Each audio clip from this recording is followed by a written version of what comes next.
नया नया गवना घूंघट हटा के सुनत नया नया गवना करा के आइल बाड़ी घूंघट हटा के चमकावत बाड़ी भौजी हिलावेली कमर हल्के हल्के भौजी हिलावेली कमर हल्के हल्के सरिया बनारस वाली गम गम गम के सरिया बनारस वाली गम गम गम के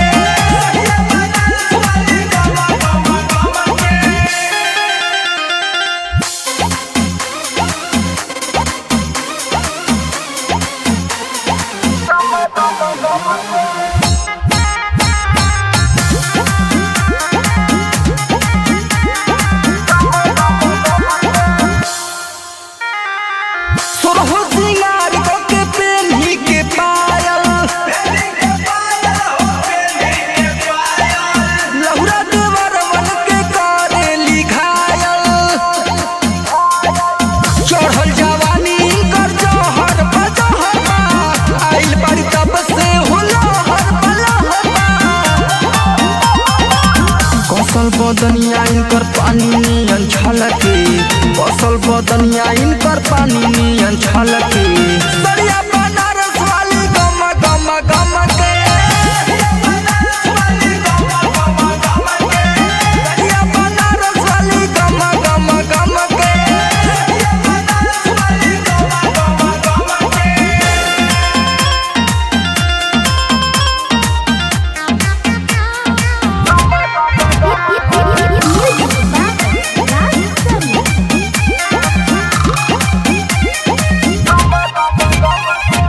ओखिया के गजरा लागेला कतिलाना गोरे गोरे गलिया पे भइली दीवाना अमित भइल बारे पागल हो पागल रात भर रहेल जागल हो जागल दुर्गे से लाल राजे रहे हाथ मॉल के